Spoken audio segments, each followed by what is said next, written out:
Alors, chers internautes, nous revenons chez le docteur et on va aborder un sujet aujourd'hui très sensible. On va aborder une maladie, n'est-ce pas, qui crée vraiment de la polémique, une maladie que certaines personnes ne comprennent pas, une maladie qui est vraiment aujourd'hui très difficile à comprendre. Et nous sommes devant un docteur Kemo aujourd'hui, qui va nous expliquer exactement ce que c'est que les hépatites. Alors, docteur, Oui. vraiment, au niveau dans tout le monde entier, on parle de l'hépatite. Que ça soit de l'hépatite A, c'est vous qui connaissez comment c'est scindé. D'abord, l'hépatite, c'est quoi, docteur? Oui, l'hépatite, c'est l'inflammation du foie due à un virus. Son symptôme, c'est quoi? Son symptôme, c'est l'itère. L'itère, c'est quoi en général? L'itère, c'est le colorant jaune qui passe par le tissu pour s'infiltrer sur la peau. D'où l'on parle des hépatites. Oui, et en d'autres termes, quand il devient viral, lorsque le germe est déjà pointé au niveau du foie, c'est là où il devient vraiment viral. Alors, donc, pourquoi est-ce qu'on dit qu'il est devenu viral? Ça veut donc dire, parce que cette fois-là, le virus s'est déjà développé et il est pointé quelque part au niveau du foie. Puisque au départ, quand on parle des hépatites, le virus vit encore dans les lymphes. Il vit encore dans les lymphes. Et lorsqu'il part de lymphe pour atteindre le foie, on parle maintenant de l'hépatite virale. On parle des hépatites virales. Lorsqu'il est encore dans les lymphes, on parle encore des hépatites. Et quand on fait le test d'hépatite chez beaucoup de personnes, on les trouve, ils ont des hépatites, ils ont des hépatites positives, l'hépatite B positive, l'hépatite C positive, l'hépatite A positive.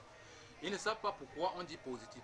Et dans ce cas, ce n'est pas facile qu'on leur donne un traitement. Il faudrait juste on leur donne plutôt des examens à faire pour voir l'évolution du germe. Lorsque le germe se pointe déjà sur le foie, c'est là on cherche on trouve un moyen de lui donner des premiers produits. C'est ça qu'on appelle les hépatites. Voilà, docteur, maintenant vous venez d'évoquer quelque chose. Vous dites l'hépatite A, l'hépatite B, l'hépatite C, et peut-être D, ouais, voilà, jusqu'à G. Alors, docteur, vraiment, est-ce que c'est possible d'expliquer toutes ces catégories d'hépatites, ou encore pouvez-vous nous donner d'une façon succincte ou bien d'une façon claire et précise ce que ça veut dire, les A, les C, les D, tout ça? Là, quand on dit A, B, C et jusqu'à d'autres, ça dépend de l'évolution dans le sang. C'est-à-dire qu'il y a ce qu'on appelle la courbe et la norme. C'est à partir des normes qu'on sait si on a l'hépatite A, B ou bien C ou autres hépatites. Mais si on ne parvient pas à ces normes, ce qu'on appelle IG, il y a un truc qu'on appelle IG. Bon, dans l'IG, c'est à partir de l'IG, c'est le médecin qui peut comprendre cela. À partir de l'IG, qu'on peut savoir si qu'on peut déterminer si ton hépatite est virale ou il est hépatite simple. C'est ça. Ah, oui, bien. Alors, quand dit-on qu'il est A, que c'est l'hépatite A? Quand dit-on maintenant là, quels sont les cas d'hépatite vraiment qui sont les cas d'hépatite qui sont vraiment dangereux? Oui, l'hépatite qui est vraiment dangereuse, c'est le B et le C. L'hépatite B et le C, c'est l'hépatite qui est beaucoup et qui est le plus répandu. Et c'est l'hépatite le plus dangereux. Oui, parce que le germe évolue aussi rapidement lorsqu'il est dans le corps. Aussi rapidement lorsqu'il est dans le corps. Oui. À quel moment ça passe de B à C?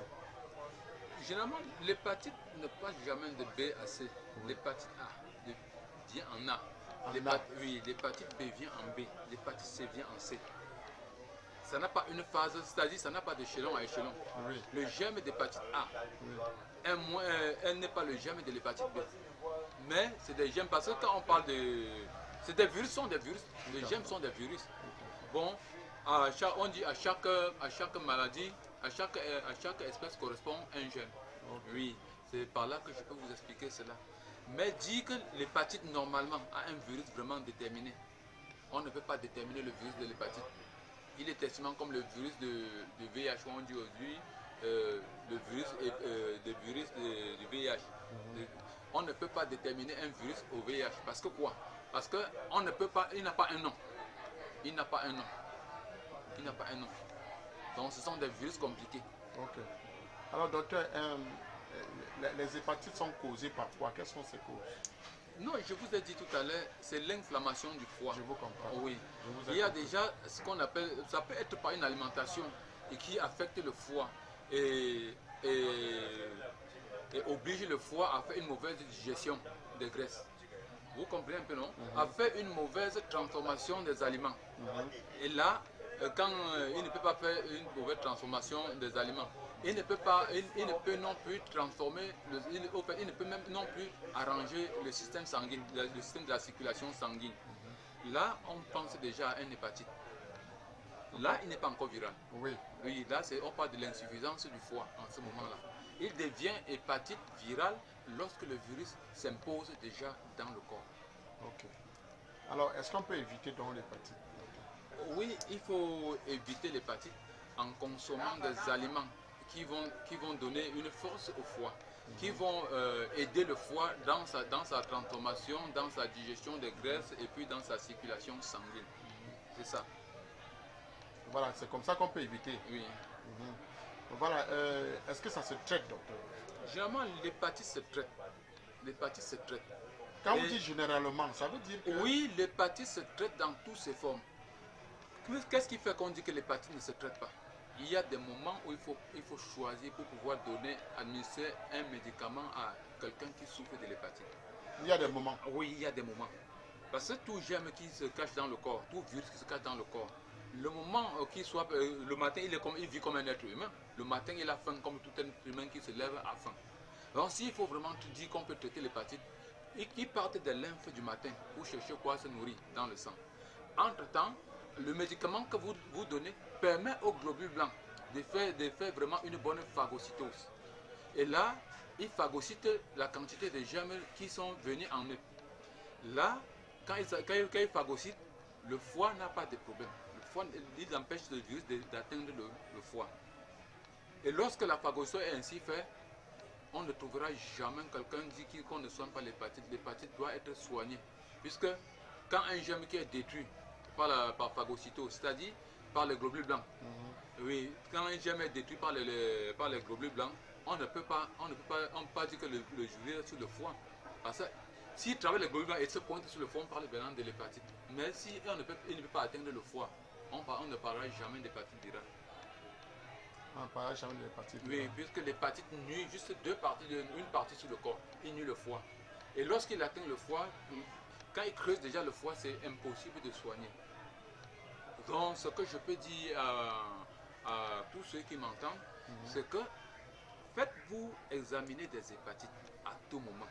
De telle manière que si on dit déjà vous avez l'hépatite, si vous trouvez déjà qu'il y a peut-être déjà les symptômes délitaires, faites un effort de pouvoir faire quelque chose pour pouvoir soigner le foie. Pour pouvoir soigner le foie. Oui, pour que le germe ne puisse pas se pointer sur ce foie. Quand il se pointe déjà sur le foie, je ne vous mens pas qu'on ne vous dit pas, quand un germe doit pointer sur le foie, impossible de le soigner. Impossible. Il n'y a aucun aliment qui peut traiter un foie blessé. Aucun aliment? Oui. Ou un médicament qui peut traiter un foie blessé. Oui. Ah, c'est à ce moment-là qu'on dit que l'hépatite est intraitable. Intraitable, c'est ça. Waouh. Donc, vous venez donc de donner les précautions, n'est-ce pas, pour ne pas, n'est-ce pas, avoir déjà l'hépatite. Ça veut dire que, chers internautes, vous avez compris, ça veut tout simplement dire que l'hépatite peut être traitée comme ça peut ne pas être traité. C'est ce que vous voulez dire. C'est ça. À l'étape où c'est juste hépatite, hein, Oui. il n'est pas encore viral, Voilà. ouais, il faut se battre pour arranger la situation. Voilà. Mais dès qu'il est déjà viral, ça veut dire que le germe est déjà introduit dans le foie, ça devient compliqué. Ça devient très très compliqué. Et je tiens à dire à tous ceux qui m'entendent que ce n'est pas seul le docteur que moi qui travaille. Ce n'est pas seul le docteur que moi qui travaille. Oui. C'est une association de 8 thérapeutes qui sont formés en chaque spécialité. On monte des produits. Dans chaque produit qu'on monte, c'est monté par le groupe des 8 thérapeutes. Okay. Dans le groupe des 8 thérapeutes, bon, M. Kemwe est l'une des pièces maîtresses du groupe. Okay. Mais il ne travaille pas seul. Il ne travaille pas seul. Nous sommes nombreux. Alors moi je comprends donc, docteur, parce que vous êtes en train d'expliquer quelque chose, docteur, qui élucide un certain nombre de préoccupations que les gens ont, docteur. C'est-à-dire, vous arrivez chez un médecin traditionnel, je ne vais pas appeler comme ça, un médecin thérapeute, vous voyez toute une liste, le gars traite au moins 150 maladies, Et souvent, on se pose la question de savoir comment ça se passe. Donc, vous dites que vous êtes un groupe de 8 thérapeutes. Thérapeutes réunis. Vous allez voir que les maladies que nous traitons ne dépassent pas 8 maladies. Ça ne dépasse pas 8 maladies. Mais nous pouvons également donner des conseils à travers les plantes que nous avons eu à examiner sur le terrain. On peut donner des conseils pour d'autres maladies. Mais ça ne veut pas dire que nous sommes vraiment spécialisés dans ces maladies. Et je veux encore vous dire quelque chose. Quand quelqu'un dit qu'il soigne tout, quand quelqu'un vous dit par exemple qu'il soigne tout, ça veut donc dire que celui-là c'est un charlatan fin, comme je disais la dernière fois. Évitons le charlatanisme, vraiment mettons le réalisme sur le terrain et pensons à la vie de l'être humain. Ne pas donner les remèdes à un malade par fantaisie. Ne pas donner les remèdes à un malade par fantaisie ou bien par conviction. Travaillons vraiment. Prenons le cas de nous-mêmes. Si c'était toi-même, qu'aurais-tu fait? Et que une autre personne te fait ça, où arriverais-tu? Donc, mettons le souci, mettons vraiment le social dans ce qu'on fait. Mettons la vie des êtres, de l'humanité en première position. On peut acheter des immeubles, on peut tout acheter, mais on n'achète pas la vie de l'être humain. On n'achète pas la vie de l'être humain. C'est ça que je continue à dire aux hommes gouvernementaux, de pouvoir nous prêter main forte pour pouvoir éliminer le charlatanisme qui est en train de saboter le nom de la médecine naturelle. Merci. Merci beaucoup, docteur. Ce que vous venez de dire là, vraiment, ça me va tout droit au cœur parce que, vous comprenez, c'est la vie de l'être humain. Et on joue avec la vie de l'être humain, ce n'est pas bien. Il y avait juste une question avant les derniers conseils du docteur. Les manifestations de l'hépatite, comment ça se manifeste? Oui, les manifestations de l'hépatite, vous allez trouver le corps qui est jaune, les yeux deviennent jaunes. Vous allez avoir des fatigues de bout en bout. Vous allez ressentir des douleurs, des petites douleurs, des sensations au niveau de la côte à tout moment. Là, quand vous ressentez ça, vous sentez que le foie n'est pas en bon fonctionnement. Déjà, vous allez chercher comment faire pour faire un test et voir vraiment si c'est l'hépatite, si vous souffrez vraiment de l'hépatite. Là, on peut vous aider. Les problèmes sur les côtes, là, c'est à quel moment, docteur? C'est à tout moment de la journée ou quoi? Non, ça peut faire comme ça, ça peut donner des crises pendant 3 à 5 minutes et puis ça s'en va. Au niveau des côtes? Oui. Et parlant de la couleur jaune de la peau, vous pouvez avoir ces couleurs, quand ça commence à ne faire que quand l'éther s'augmente, la peau ne fait que jaunir, jusqu'au moment où vous tombez malade. Parce qu'on peut avoir l'hépatite, faire 10 ans sans tomber malade. On peut avoir l'hépatite, faire 10 ans sans tomber malade. Oui. Si vous ne faites pas un test, vous ne saurez pas que vous avez l'hépatite. Mais si vous ne faites pas, quand vous ne faites pas ce test-là, vous ne saurez pas que vous avez l'hépatite. C'est quand vous êtes en train de mourir, quand la maladie s'installe, quand ça touche le foie, que vous allez voir que c'est de l'hépatite que vous étiez en train de souffrir. Et là, ça sera trop tard. Oh là là. Pauvre nous humains, docteur. Quand vous me dites comme ça, ça fait peur, hein, docteur.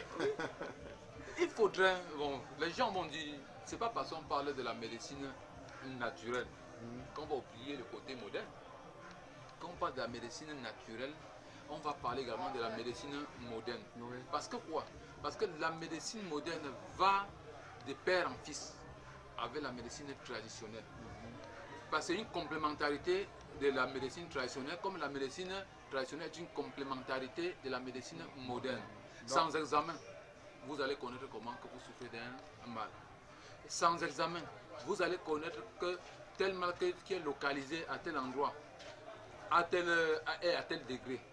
Sans médecine moderne, vous allez connaître comment faire pour des maladies qui sont nécessaires d'être opérées. Vous ne pouvez rien. Mais lorsque le bon diagnostic est fait à partir de l'hôpital, les deux médecines peuvent apporter la solution. Ah donc vous êtes vraiment un conciliateur, hein, docteur. C'est-à-dire que vous n'êtes pas comme des personnes qui disent que non, la médecine moderne est venue nous tromper, aller uniquement à la médecine traditionnelle. Non, la médecine moderne n'a jamais trompé. Au contraire, moi par exemple qui travaille, je suis obligé de travailler avec le délégué régional de la santé, je suis obligé de travailler avec le ministre de la Santé, le ministère de la Santé. Sinon, quel bilan je peux donner? Je vais être bien fort en tel médicament, mais comment faire alors pour savoir qu'on souffre de tel mal? Il faudrait passer par là, c'est une obligation. Donc même si que quelqu'un ne vous trompe pas, d'aller se faire soigner sans toutefois faire un examen. L'examen est la priorité pour moi. Que les charlatans qu'on va rencontrer ne nous disent pas qu'on fait telle chose, telle chose, telle chose. On est capable des choses en lançant les coris par terre pour dire qu'on est en train de trouver la maladie. La maladie peut être là. Il faut, sans un diagnostic, que même un se lève un matin, ou même celui qui dit c'est comme ça, je vais prier sur toi, tu vas guérir. Qu'on prend un seul, on montre devant nous, qui a déjà opéré un miracle en imposant une main sur un être malade qui est souffert de l'hépatite, l'hépatite est partie. Comme nous dit un qui a imposé sur un malade de l'hypertension et qu'il est guéri, sans passer par un test. Comment faire pour savoir que la personne souffre de l'hépatite? Mais docteur, sachez que les pasteurs vont regarder la vidéo. Hein. Non, j'aimerais même très bien me confronter à ces pasteurs. Parce que il ne serait pas seulement dit de dire qu'on soigne par la prière, on soigne par la prière guérit, la foi guérit, c'est même pas la prière, c'est la foi qui guérit. Si vous avez foi en vous, vous allez guérir. Et peut-être, vous pouvez avoir la foi, vous prenez juste un verre d'eau, vous buvez, vous retrouvez la guérison. Mais si déjà, le verre d'eau qu'on te donne, tu n'es pas déjà conscient que tu dis déjà, oh, je bois comme ça va m'aider, ça ne pourra jamais t'aider. Parce que déjà, tu es en train de forcer ton organisme à prendre un aliment que ta conscience n'est pas en train de vouloir l'accepter. Donc la psychologie va faire que tu ne peux pas guérir. Mais si tu as foi, si tu es psychologiquement, tu sais, je suis malade et je vais trouver une guérison. Là, tu vas guérir tranquillement. Vous m'écoutez? Je vous comprends très bien, docteur. Oui, quand on dit pasteur, moi, il est bien sûr vrai, je ne simplifie pas ce qu'ils font.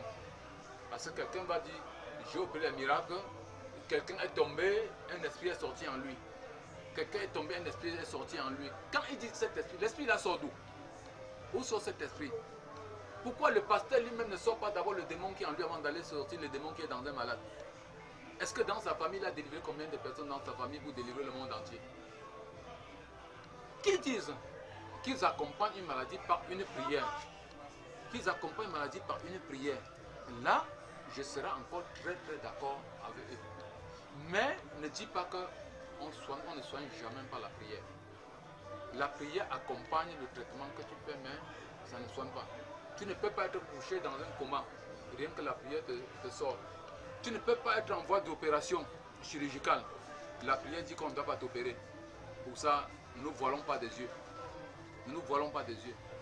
Parce que si les malades dont je rencontre beaucoup de malades qui me posent leurs problèmes.